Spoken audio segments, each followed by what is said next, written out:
और वक्फ जमीन विवाद की पड़ताल करने फतुहा पहुंची जेपीसी की टीम ने दावा किया है कि वक्फ बोर्ड ने गांव वालों की जमीन पर कब्जा किया है।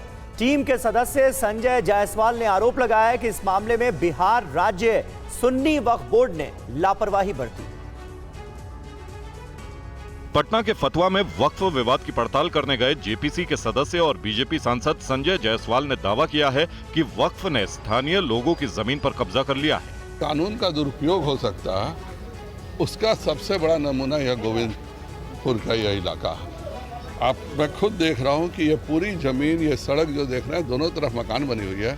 ये सब को एक व्यक्ति अपनी इच्छा से पूरे इस इलाके को वक्फ का घोषित कर दिया संपत्ति, कभी किसी को नोटिस नहीं हुआ।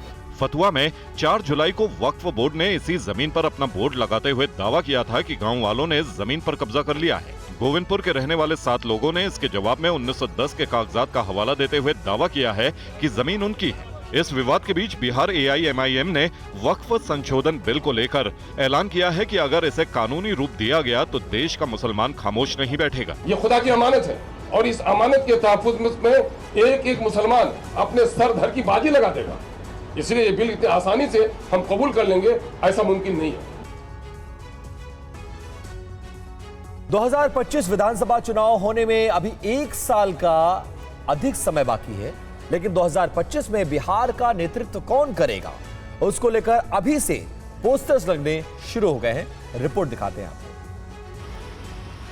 युवा जेडीयू के एक नेता ने जेडीयू कार्यालय के बाहर पोस्टर लगाया है, जिसमें 2025 से 2030 फिर से नीतीश स्लोगन के साथ नीतीश कुमार की तस्वीर भी उसमें लगाई गई है। बिहार में 2025 विधानसभा का चुनाव नीतीश कुमार के नेतृत्व में लड़ा जाएगा, ये तय माना जा रहा है। बीजेपी के नेता भी लगातार ये बात कह रहे हैं। लोकसभा चुनाव में एनडीए के शानदार प्रदर्शन के बाद से ही नीतीश कुमार की अगुवाई में विधानसभा चुनाव लड़ने की घोषणा बीजेपी की तरफ से की गई, लेकिन अब जेडीयू की तरफ से अगले 5 साल बिहार में कौन नेतृत्व करेगा, इसको लेकर पोस्टर लगाए जाने लगे हैं। युवा जेडीयू के उपाध्यक्ष रंजीत कुमार सिंह और संटू पटेल की ओर से ये पोस्टर लगाया गया है। वहीं जेडीयू के इस पोस्टर पर तंज कसते हुए आरजेडी की तरफ से कहा गया कि नीतीश कुमार से अब बिहार मुक्ति चाहता है। बिहार की जनता जो है वो ऊब चुकी है। बिहार में प्रतिदिन हो रही आपराधिक घटनाओं का मामला हो, चाहे विकास की हर पुलिया ढहने का मामला हो। आपने देखा लगातार एक पुल हर दिन ढह रही थी इन बरसात में। तो बिहार की जनता अब कह रही है, माफ करिए, नहीं चाहिए नीतीश कुमार। इंदौर में ट्रेनी आर्मी अफसरों के साथ मारपीट और उनकी महिला मित्र से कथित गैंगरेप केस पर सियासत शुरू हो गई है। लोकसभा में नेता प्रतिपक्ष राहुल गांधी ने मध्य प्रदेश की कानून व्यवस्था पर सवाल उठाए हैं और बीजेपी सरकार को घेरा है। राहुल गांधी ने सोशल मीडिया पोस्ट X पर लिखा, मध्य प्रदेश में सेना के 2 जवानों के साथ हिंसा और उनकी महिला साथी के साथ दुष्कर्म पूरे समाज को शर्मसार करने के लिए काफी है।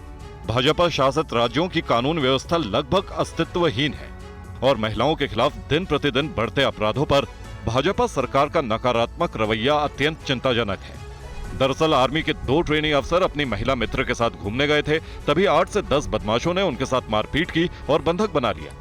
उनके पास जो सामान था उसे भी लूट लिया। इस दौरान बदमाशों ने ट्रेनी अफसरों से 10 लाख रुपए की डिमांड की। ट्रेनी अफसर किसी तरह उनके चंगुल से छूटे और पूरे मामले की जानकारी पुलिस को दी। पुलिस ने इस केस में 2 आरोपियों को गिरफ्तार कर लिया है। 10 टीम पुलिस द्वारा बनाई गई, जिसमें 10 TI और एडिशनल SP, SDOP और SP खुद से यहाँ पर स्वयं मौजूद होकर हम लोगों ने इस पूरी घटना को बहुत गंभीर रूप से देखा है और 6 लोगों के इसमें नाम का खुलासा भी हुआ है, जिसमें से 2 लोग को पुलिस ने हिरासत में लिया।